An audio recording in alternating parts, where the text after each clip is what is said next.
সুপ্রিয় দর্শক, আজ আমাদের মাঝে উপস্থিত রয়েছেন স্ট্যান্ড আপ কমেডিয়ান, অভিনেতা, নৃত্য পরিচালক মনাজ সিদ্দিক হৃদয়। শুভ সকাল ভাইয়া, কেমন আছেন? খুবই ভালো আছি। আপনি কেমন আছেন? আমি বেশ ভালো আছি এবং আপনাকে পেলে কেন জানি মনটা বেশি ভালো হয়ে যায়। আর একটা হাসি একটা আসলে বিষয় ব্যাপার কাজ করে। আপনাকে পেলেও আমার খুব ভালো লাগে, মানে স্পেশালি এটিএন বাংলার স্টুডিওতে। থ্যাংক ইউ সো মাচ ভাইয়া। রমজান মাসে হেলদি থাকার জন্য কিন্তু আসলে আমরা তো খাবার দাবারে একটু আসলে ব্যালেন্স, রুটিনও চেঞ্জ হয়ে যায় সবকিছু, তখন দেখা যায় যে শরীরের উপর এফেক্ট করে, আমরা আসলে হাসতে পারি না, খুব একটা এনার্জি লুজ হয়ে যায়। সব কিছু মিলিয়ে হাসাটা তো জরুরি, শরীর ভালো থাকে। তো এই যে সবকিছু মিলিয়ে কাজের প্রেশার কেমন যাচ্ছে, স্পেশালি রোজাতে এবং ঈদ যেহেতু সামনে, ঈদের জন্য কোনো কাজ হাতে নিয়েছেন কিনা, নাকি একটু এইবার একটু রেস্ট দিবেন, কি পরিকল্পনা রয়েছে? আমার কাজ চলছে। আমি আসলে অ্যাক্টিং এর পাশাপাশি ইভেন্ট ম্যানেজমেন্ট করি। আমার একটা ইভেন্ট ম্যানেজমেন্ট ফার্ম আছে, ওয়েদার ইভেন্ট ম্যানেজমেন্ট। তো ঈদের পরে আমার প্রচুর ইভেন্ট জমা, ওগুলো নিয়ে এখন কাজ করছি। ঈদের মধ্যে আমার বেশ কিছু চ্যানেলে আমার লেখা কিছু কাজ যাবে, ওইগুলোর প্ল্যানিং চলছে, শুটিং হচ্ছে, কাজ চলছে, আলহামদুলিল্লাহ ভালোই চলছে। আচ্ছা, আর কমেডিয়ানের যে প্রোগ্রামগুলো আপনি করেন এবং আপনি যেগুলো হাতে নিয়েছেন সেগুলো কেমন হয়? রমজানে তো একটু মনে হয় আসলে কাজের কি সেই গতিটা একটু স্লো থাকে কিনা? হ্যাঁ, রোজার মধ্যে আসলে ইভেন্টগুলো একেবারেই থাকে না, টুকটাক শুটিং এর প্রোগ্রামগুলো থাকে, ঈদ স্পেশাল যে শুটিংগুলো এগুলো থাকে রোজার মধ্যে আর কি। আপনি তো ভাইয়া গানও গাইতে পারেন, তো পার্মানেন্ট শিল্পী কেন হয়ে উঠছেন না, একটু জানতে চাই আসলে। আচ্ছা, মানে আমি শিল্পী কেন হই নাই, মানে একদম পার্মানেন্টলি প্রফেশনালি। আচ্ছা, একবার এক মঞ্চে আমি গান করছি। হ্যাঁ, একটা ধুমধামাকা গান গাওয়ার পরে দর্শককে জিজ্ঞাসা করছিলাম কেমন হয়েছে, তো দর্শক বলছে আপনি যে থামছেন এটা খুব ভালো হয়েছে। এরপর না, এরপর আমি আশা ছাড়ি নাই। বাসায় আমি হারমোনিয়াম নিয়ে প্র্যাকটিস করতাম। তো আমার মা আমাকে বলতেছিল যে বাহ, তুই বাসায় কেন, তুই তো এটিএন বাংলার সাথে ভালো সম্পর্ক, তুই টিভিতে গান কর। আমি বলছি মা, তোমার কাছে আমার গান এত ভালো লাগছে? বলছে না, অন্তত তখন বন্ধ করে দিতে পারো। এই জন্য আমি গানটাকে প্রফেশনালি নিচ্ছি না। বেশ মজার। আচ্ছা ভাই, আপনি তো একজন নৃত্য পরিচালকও। কবে বুঝতে পেরেছেন যে আপনি আসলে আপনার লাইফের শুরুটা আসলে কোনটা দিয়ে হয়েছিল? যে অনেকের আসলে কনফিউশন থাকে যে আসলে আপনি কমেডিয়ান দিয়ে শুরু নাকি আসলে নৃত্যটাকে আপনি ফার্স্টে আপনার লাইফে এনেছিলেন, কোনটা দিয়ে আসলে? Very good question. আমার জীবনে আমার শুরুটা হচ্ছে অ্যাক্টিং দিয়ে। আমি 1997 সাল থেকে মঞ্চে নাটক করি। হ্যাঁ, আমি 2000 সালে এসে দেখলাম যে আমরা যখন মঞ্চে নাটক করি, মঞ্চ নাটকগুলো আধা ঘন্টা 1 ঘন্টার একটা নাটক শেষ হলে দর্শকদের রিয়াকশন পাওয়া যায়, কিন্তু একটা নাচ যখন হয় তখন 3 মিনিট 2 মিনিটের মধ্যে শুরু থেকেই পাবলিকের একটা রিয়াকশন পাওয়া যায়। তা আমার রিয়াকশনটা দরকার, পাবলিকের কাছে যাইতে হবে, আধা ঘন্টা পর না, সাথে সাথে। এই জন্য আমি নাচ শেখা শুরু করলাম। হ্যাঁ, নাচ শিখতে শিখতে আমি 2-4 বছর নাচ শেখার পরে ফিল্ম থেকে, বাংলাদেশ চলচ্চিত্র থেকে আমাকে অ্যাজ এ কোরিওগ্রাফার হিসাবে অফার করলো, কাজ করলাম এবং আমার জীবনের ফার্স্ট কাজটাই আমার খুব বাংলাদেশের সুপারস্টার মেগা স্টার শাকিব খানের সাথে করা হয়েছিল। এইভাবে আমার শুরুটা হচ্ছে নাটক অভিনয় দিয়ে, এরপর নাচ। আচ্ছা ভাই, আমাদের এখানে ইন্ডাস্ট্রিতে সব সেক্টরে কিন্তু সমান ভ্যালু আসলে নেই। যেমন হচ্ছে আমরা দেখি যে হিরোর যে একটা স্বাভাবিকভাবে হিরোর একটা ডিমান্ড থাকবে, সেভাবে ওই হিসাবে কিন্তু ভিলেনের একটা সময় কিন্তু ওই প্রায়োরিটিটা ছিল না। কিন্তু এখন আবার ইন্ডাস্ট্রি চেঞ্জ হওয়ার কারণে এখন কিন্তু হিরো ভিলেন হচ্ছে এবং ভিলেনের একটা আলাদা প্রায়োরিটিজ জোন তৈরি হয়েছে। স্ট্যান্ডার্ড কমেডিয়ানের যে বিষয়টা, এটা একটা সময় মানুষ বুঝতেন না এবং এখন মানুষ বোঝা শুরু করেছেন। এবং এই যে কৌতুক যে একটা আর্ট, এবং কৌতুক ছাড়া যে এই হাস্যোজ্জ্বল আসলে একটা এনভায়রনমেন্ট ছাড়া যে আসলে কোনো কিছু খুব একটা প্রাণবন্ত হয় না, জমে না, সেটার কিন্তু একটা উদাহরণ মানুষ পেয়েছে বা মানুষ সেটা এখন বুঝে। এই যে পরিবর্তনটা, এই পরিবর্তনটা তো আপনারা ফেস করেছেন এবং আপনাদের জন্য অনেক বড় বড় চ্যালেঞ্জ, অনেক ধাক্কা, অনেক কথা, অনেক পজিটিভ নেগেটিভ, এবং সেই সাথে বিভিন্ন ধরনের ইমোশন কাজ করেছে, পজিটিভ নেগেটিভ। এই সব কিছুর জন্য আপনি কতটা স্টেবল ছিলেন বা নিজেকে কিভাবে সেই সময়টাকে মানিয়ে নিয়েছিলেন? আমি হচ্ছি ওই আর্টিস্ট, সাদা কালোর যুগেরও আর্টিস্ট, আমি রঙিন যুগেরও আর্টিস্ট। আমি যখন কৌতুক করি, হ্যাঁ, অনেক বছর আগে 2000 সাল থেকে আমি কৌতুক করি, 97 সালে মঞ্চে আমি কৌতুক অভিনয় করতাম। তখন এই জিনিসগুলো মানুষ বুঝতো না, এবং এইগুলো করে যখন আমি রাস্তায় বের হতাম বা একটা টিভি প্রোগ্রাম হতো, মানুষ আমাকে নিয়ে ব্যঙ্গ করতো, আপসেট হইতাম। কিন্তু ওই মানুষগুলাই এখন আবার আমাকে দেখে বলে, ভাই মানে ফাটাই দিছো। হ্যাঁ, এটা হবেই, উত্থান পতন সব হবেই, কিন্তু এরপরেও যে এগিয়ে যেতে পারবে সে ফাইনালি তার ডেস্টিনেশনে পৌঁছাতে পারবে। রাইট।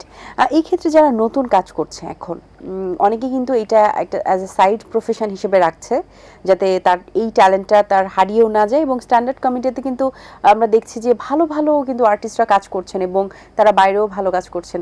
তো তাদের উদ্দেশ্যে আপনার জায়গা থেকে, আপনার এক্সপিরিয়েন্সের জায়গা থেকে কি পরামর্শ থাকবে? নতুনদের জন্য বলার হচ্ছে, এই জায়গাটাকে আসলে এতদিন যারা অসম্মানের চোখে দেখতো, এখন তারা সম্মানের চোখে দেখে। তো নতুন যারা, তারা যদি লেগে থাকে, কাজ করে, এই জায়গাটার একটা বাংলাদেশে একটা ভালো জায়গা সামনে আসবে, অবশ্যই আসবে। যারা নতুন আছে, লেগে থাকতে হবে, সম্মানের জায়গাটা পাবে। আচ্ছা, এবার একটু মিরাক্কেল নিয়ে কথা বলতে চাই। যে মিরাক্কেল তো মনে হয় জানে না এমন মানুষ কমই আছে, যে এটা আসলে কি। একটা আসলে খুবই ফান রিলেটেড একটা প্রোগ্রাম, এবং মিরাক্কেল সম্পর্কে যেটা আসে, যে আপনাকে বাংলাদেশ থেকে তো অবশ্যই আপনি রিপ্রেজেন্ট করেছেন এবং খুব ভালো পারফরমেন্স করেছেন, এটা এখনও আমরা আসলে দেখি মাঝে মাঝে, খুব ভালো লাগে। সো এই আপনার লাইফে মিরাক্কেল যে জায়গাটা, একটা ভালোবাসার জায়গা নিয়েছে, দীর্ঘ সময় কিন্তু ওখানে আপনার দিতে হয়েছে, পরবর্তীতে ওখান থেকে বের হয়ে আসার পরে লাইফের কি টার্নিং পয়েন্ট হয়েছে, এবং একজন শিল্পীর জন্য এটা এই ধরনের প্ল্যাটফর্ম কতটা দরকার? এই প্রতিটা মানুষের একটা ট্যাগ দরকার আছে। হ্যাঁ, অ্যাজ এ আপনি যখন বাইরে গিয়ে বলবেন আমি হোস্ট, আমি উপস্থাপনা করি, হ্যাঁ, কোথায় করো? এটিএন বাংলায় করি, এটা একটা ট্যাগ লাইন।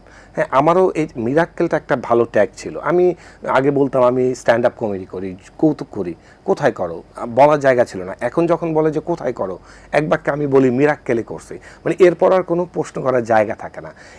এই ট্যাগটা মানুষ, প্রতিটা শিল্পীর দরকার আছে। আচ্ছা, কখনো কি চাকরির ইন্টারভিউ দিয়েছেন? একবার দিয়েছিলাম। এক্সপেরিয়েন্স জানতে চাই। এক্সপিরিয়েন্স, আচ্ছা, মানে আমি যখন ইন্টারভিউ দিতে গেলাম, বস বললো যে তুমি ঢোকার পর থেকে না কেমন যেন একটা মানে বাজে স্মেল আসতেছে, আমার মনে হয় মোজা থেকে আসতেছে। জি স্যার, এটা পুরান মোজা। বলে যাও এখন চেঞ্জ করে নিয়ে আসো, নতুন মোজা পরে আসো।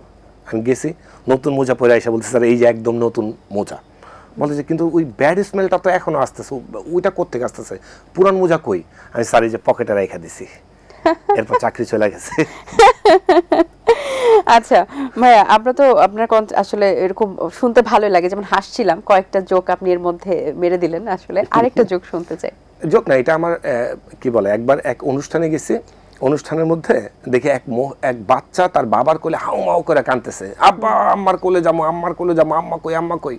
তো বাবা বলতেছে, বাবা রে, এই পাশে যে মহিলাটা এটাই তোর মা, মেকআপ করছে দেখা চিন্তাছিস না। ভাবি তো আছেন, ভাবিকে কতটা হাসানো হয় এবং ভাবি কতটা এনজয় করে, নাকি বাচ্চা বাচ্চা বকা দেয় একটু থামো? না, আমার ওয়াইফের মানে আমার চাইতে একটু ডিফারেন্ট। হ্যাঁ, মানে তাকে একটা জোকস বললে সে ওইটা তারপরের লাইন কি হবে ওইটার জন্য ওয়েট করে, তারপর কি, মানে আমার ওয়াইফ জোকস বুঝে না, সে ভালো রান্না বান্না বুঝে। হ্যাঁ, আমি আবার এটার প্রতিশোধ নেই, যখন আবার সে আবার আমাকে একটা রান্না করা খাবার দেয়, আমি সে এইটা কি হয়েছে, সে আমার জোক শুনে যখন বলে এইটা কি হয়েছে, আমি তার রান্না খায়া বলে এইটা কি হয়েছে, প্রতিশোধ। মানে বাসায় একটা যুদ্ধ চলে, অলওয়েজ চলে, সুইট যুদ্ধ। খুব ভালো। সো ভাইয়া, আর আগামীতে এই কাজ নিয়ে যেহেতু ভালো কাজ করছেন, কি কি পরিকল্পনা রয়েছে, বা কি কি কাজ এখনো পেন্ডিং রেখেছেন, যে মাথায় আছে বাট এখনো শুরু করেন বাট করবেন? আচ্ছা, আমার খুব ইচ্ছে, আমার মানে যে প্ল্যানিং এর কথা বলেন, আমার খুব ইচ্ছে বাংলাদেশে হয় মিরাক্কেলের লেভেলের একটা প্রোগ্রাম হোক কোনো চ্যানেলে, এটা আমার করার ইচ্ছা আছে, অথবা কাপিল শর্মা শো লেভেলের একটা প্রোগ্রাম হোক, মানে এবং সেটা আমার হাত ধরে বা আমি ওটার মধ্যে থাকি, এইটা আমার একটা পরিকল্পনা, এবং এটা আমার খুব একটা ইচ্ছে যে আমাদের দেশে যেগুলোই হয় হয়তো ওর চেয়েও ভালো হয়, কিন্তু ওই স্ট্যান্ডার্ডের আমি একটা প্রোগ্রাম বাংলাদেশে দেখতে চাই এবং করতে চাই, এটা আমার ইচ্ছে। আচ্ছা, বেশ। এবারে আমরা যেহেতু আপনার গানকে নিয়ে আসলে শুনছিলাম, যেভাবে বলছিলেন, যেহেতু আপনার মা বলেছিলেন যে এটিএন বাংলায় গিয়ে গাইতে, তো একটু গেয়ে শোনান আমাদেরকে। না, আমার আমার আমার গান হয় হচ্ছে অনুষ্ঠানের শেষে।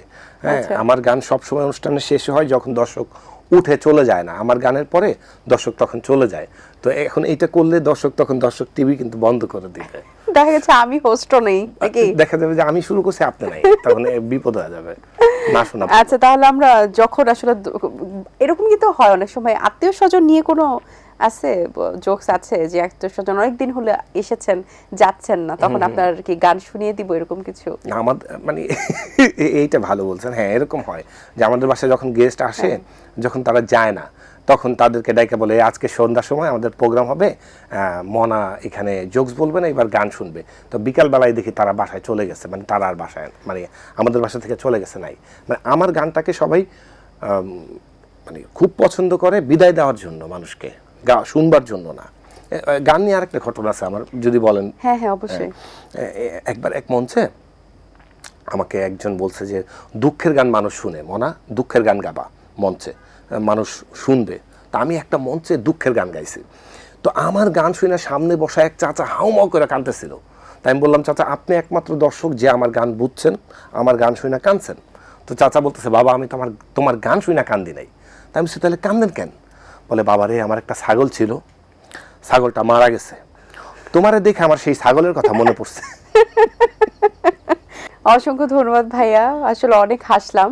সকালে রোজার মাসে এত হাসাটা আসলে পুরো দিন রোজায় থাকতেও হবে, আর হাসতে পারছি না। রোজার মধ্যে কিন্তু একটা ঘটনা আছে যে মানুষ বলে না যে রোজায় ধরছে। হ্যাঁ, এটা আমি বাসায় একবার বলছিলাম যে আমার ওয়াইফকে, আমাকে রোজায় ধরছে। বলে, এই রোজা মাইয়াটা কে?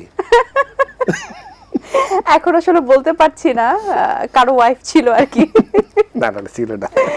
আচ্ছা, ধন্যবাদ ভাই আপনাকে, খুবই ভালো লেগেছে বরাবরের মতোই। অনেক শুভকামনা রইল আপনার জন্য, ভালো থাকবেন এবং আগামীতে অবশ্যই আসবেন আবারও আমাদেরকে অনেক অনেক হাসানোর জন্য। থ্যাংক ইউ সো মাচ, আপনাকেও ধন্যবাদ। আমিও চাই সবসময় আসার জন্য। জি দর্শক, আশা করছি আজকের আয়োজন ভালো লেগেছে। আজ এই পর্যন্ত, দেখা হবে আগামী পর্বে নতুন কারোর সঙ্গে। সেই পর্যন্ত ভালো থাকবেন, সুস্থ থাকবেন এবং এটিএন বাংলার সাথেই থাকবেন। সকলকে আল্লাহ হাফেজ। দিন আসে দিন যায়, সময়টা চলে যায়, তবু আছি এই বেশ ভালো। জীবনটা রঙময়, যেভাবেই হওয়া চাই, নয় কবু সাদা কালো। এই আশাতে স্বপ্ন ভাসে, সুখ হাসে চোখে মুখে, চায়ের চুমুকে।